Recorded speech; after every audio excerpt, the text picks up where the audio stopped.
436 dengan rekan saya.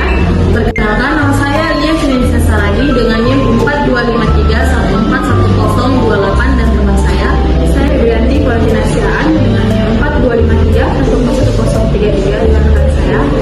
Saya Nadila Nurhayati Nasution dengan NIM 4253141050 dengan rekan saya. Saya Kisha Wisnaga dengan NIM 4253141048 dan rekan saya. Dan saya Dina Oktaviana Sagala dengan NIM 4253141042. Salam menyaksikan. Kelompok kami ingin membuat miniatur rumah dengan kincir angin. Nah, dalam proyek miniatur rumah dengan kincir angin ini juga dapat dikaitkan dengan proses penyerbukan pada tumbuhan. Nah, dalam fisika, kincir angin memanfaatkan energi gerak yang diubah menjadi energi listrik melalui dinamo sehingga lampu dapat menyala. Sementara itu, dalam biologi angin memiliki peran penting sebagai media penyerbukan pada tumbuhan tertentu. Nah, pergerakan angin membantu membawa serbuk sari dari bunga jantan ke bunga betina sehingga terjadi proses penyerbukan. Nah, oleh karena itu, kincir angin pada proyek ini menunjukkan hubungan antara pemanfaatan energi angin dalam fisika dan peran angin dalam proses penyerbukan pada biologi. Adapun tujuannya, yang pertama, mengetahui cara kerja perubahan energi gerak menjadi energi listrik melalui dinamo dan rangkaian listrik sederhana. Dan yang kedua, memahami hubungan pemanfaatan energi angin dalam fisika dengan peran angin dalam proses penyerbukan pada tumbuhan. Dalam proses pembuatan proyek ini menggunakan alat gunting, cutter, mistar 30 cm, lem tembak, handphone, dan pensil. Adapun bahan yang digunakan, kardus bekas, tutup botol 2 buah, baterai AA 1,5 volt 2 buah, kabel merah hitam panjang kurang lebih 1 meter, lampu kecil 3 volt 2 buah, lem Fox 1 botol, dinamo DC 3-6 volt 1 buah, double tip, saklar mini 1 buah, stik lem tembak 3 buah. Nah, pada bagian A yaitu pembuatan kincir angin. Adapun prosedur kerjanya, yang pertama, menyiapkan alat dan bahan seperti dinamo, kabel merah hitam, baterai, lampu, saklar, tutup botol, dan kardus sebagai bahan utama pembuatan kincir angin. Nah, yang kedua, mengukur kardus menggunakan mistar, kemudian membuat pola baling-baling kincir angin dengan jumlah 3 baling-baling. Nah, setiap baling-baling dibuat dengan panjang 8 cm dan lebar 3 cm agar putaran kincir lebih stabil dan seimbang. Kemudian yang ketiga, menggunting pola baling-baling sesuai ukuran yang telah dibuat. Lalu, membuat sudut baling-baling agar lebih mudah berputar saat terkena angin. Yang keempat, melubangi bagian tengah baling-baling dan memasangkan pada tutup botol yang digunakan sebagai penghubung menuju poros dinamo agar baling-baling dapat berputar dengan stabil. Kemudian yang kelima, memasang dinamo pada bagian belakang kincir menggunakan lem tembak agar posisi dinamo tetap kuat saat kincir berputar. Keenam, menyiapkan jalur pemasangan kabel pada dinamo, lampu, saklar, dan baterai sebagai rangkaian listrik sederhana. Dan yang terakhir, melakukan percobaan awal untuk memastikan baling-baling dapat berputar dengan baik dan seluruh komponen dapat berfungsi dengan semestinya.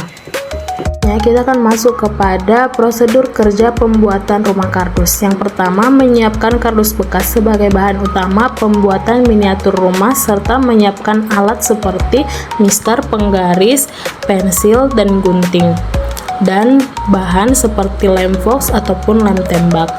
Yang kedua, mengukur dan membuat pola bagian rumah pada kardus. Bagian dinding rumah dibuat sebanyak 4 sisi berbentuk persegi panjang dengan ukuran panjang 12 cm dan tinggi 8 cm. Yang ketiga, membuat bagian alas rumah berbentuk persegi panjang dengan ukuran 8 cm x 12 cm sebagai penopang utama miniatur rumah. Yang keempat, membuat bagian atap rumah menggunakan 2 potong kardus berbentuk persegi panjang dengan ukuran panjang 6 cm dan lebar 14 cm.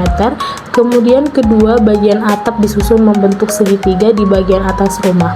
Yang kelima, menggambar pola rumah menggunakan pensil sesuai ukuran yang telah ditentukan agar setiap bagian dapat disusun dengan tepat.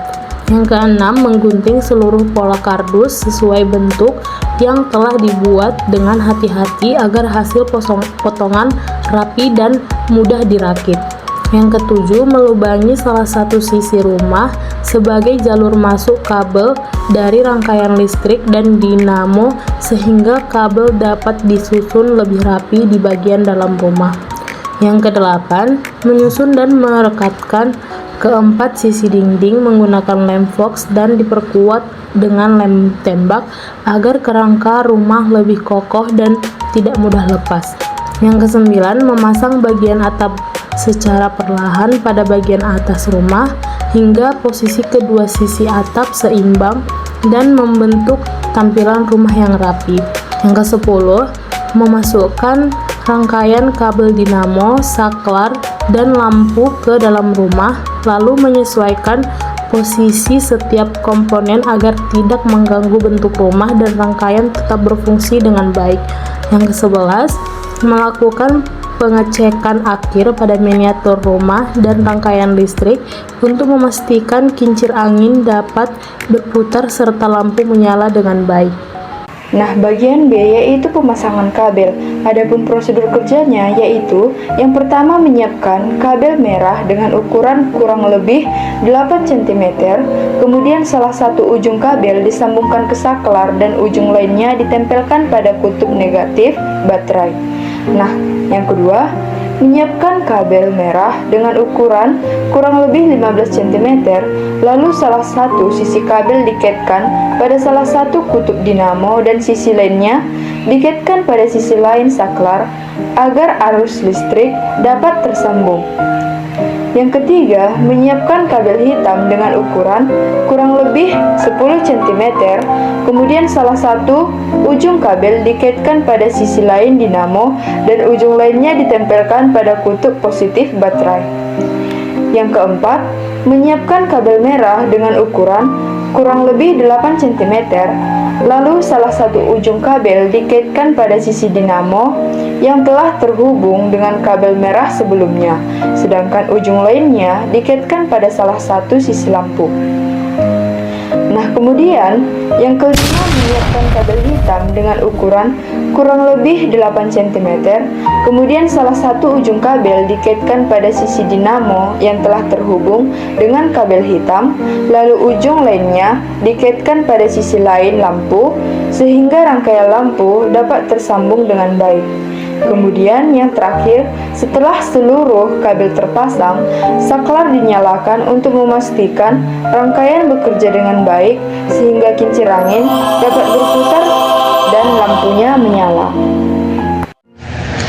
Nah, berdasarkan dari proyek yang telah kami buat dan juga beberapa literatur yang kami baca untuk menghitung atau perhitungan fisika yang terdapat dari proyek kami ini sendiri itu adalah berhubungan dengan hukum Ohm, di mana itu ada hambatan yang merupakan satuannya itu Ohm dan juga hukum Kirchhoff.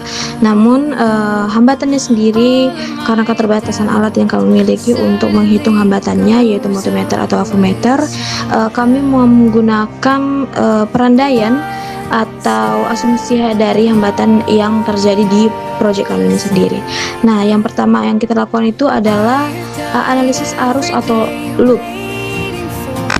Setelah kami membaca beberapa literatur dan juga kami membaca beberapa sumber, cara sederhana untuk melihat dan juga menganalisis apakah rangkaian ini adalah rangkaian paralel, di mana kami mencabut atau melepaskan satu kabel yang tersambung dengan lampu dan dinamo. Kami lepaskan satu kabel, yaitu kabel merah dari dinamo itu sendiri, apakah lampu itu akan hidup atau tidak.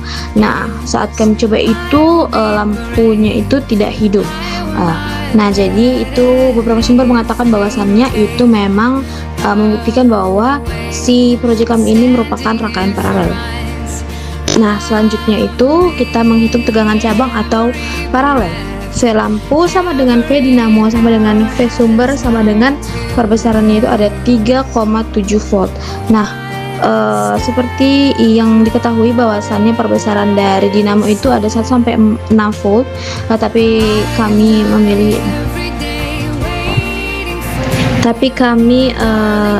itu mendapatkan dari beberapa sumber dari dinamo yang kami pakai itu, sedangkan dari perbesaran baterai kami itu sendiri 3,7 volt.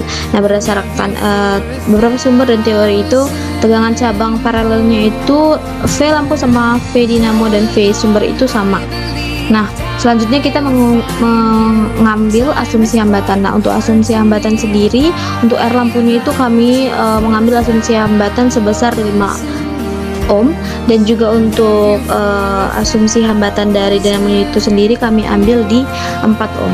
Nah, selanjutnya kami akan mencari arus cabang, di mana arus cabang yang kami cari pertama yaitu I lampu, yang rumusnya itu Vtot per R lampu itu sendiri. Nah, dapat diketahui bahwasannya sebelumnya sudah disampaikan atau di dalam slide ini sudah dapat kita lihat bahwasannya V itu ada di 3,7 volt, sedangkan R lampu atau hambatan lampu sendiri ada di 5 ohm, dan itu dibagi 3,7 volt per 5 ohm sama dengan 0,74 ampere hasilnya pada arus cabang lampu itu sendiri.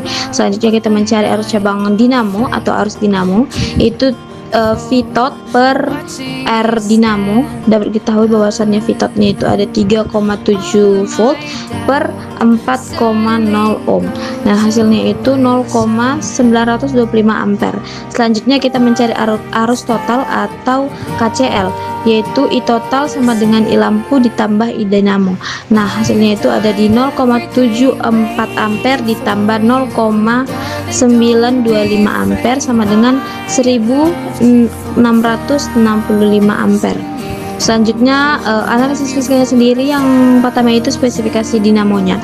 Nah, dinamo yang kami pilih ini spesifikasinya itu ada 1 sampai 6 volt. Sumber daya yang kami pakai itu atau baterai itu ada di 3,7 volt.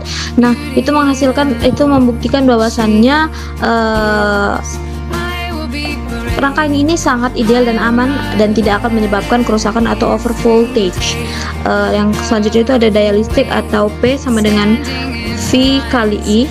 Nah, ini ada di perbesaran si dinamonya itu ada di 1 sampai 6 volt, diartikan sebagai rentang tegangan dari sedang operasi dinamo agar dapat memutar kipas dengan benar. Nah, selanjutnya ada daya lampu atau PL, itu ada di 3,7 volt dikali 0,74 ampere sama dengan 2738 watt. Selanjutnya ada di daya dinamo, di mana kita dapat melambangkan dengan PM. Nah, untuk mencarinya itu ada di 3,7 volt dikali 0,925 ampere. Hasilnya itu ada di 4225 volt. Nah, selanjutnya itu kita mencari total daya rangkaian atau P total. Nah, P totalnya itu ada di 6,16 watt, yaitu pertambahan dari 2,738 watt tadi, dan 3,4225 atau P totalnya itu sama dengan PL ditambah PM. Sekian video proyek dari kami. Semoga proyek yang kami buat dapat menginspirasi dan dapat menjadi pembelajaran bagi kami semua. Terima kasih. Bye-bye. Jadi, dari proyek yang dibuat ini, miniatur rumah dengan kincir angin berhasil dibuat menggunakan kardus bekas dan rangkaian listrik yang sederhana. Nah, kincir angin dapat berputar dengan bantuan dinamo, lalu menghasilkan aliran listrik sehingga lampu dapat menyala. Dari proyek ini dapat dilihat adanya perubahan energi gerak menjadi energi listrik. Nah, selain berkaitan dengan fisika, proyek ini juga berhubungan dengan biologi, karena angin memiliki peran penting dalam membantu proses penyerbukan pada tumbuhan. Penggunaan kardus bekas dalam pembuatan miniatur juga menunjukkan pemanfaatan barang daur ulang yang lebih ramah lingkungan. Dengan adanya proyek ini, dapat dipahami bahwa energi angin dapat dimanfaatkan sebagai sumber energi alternatif yang sederhana, bermanfaat, dan ramah lingkungan.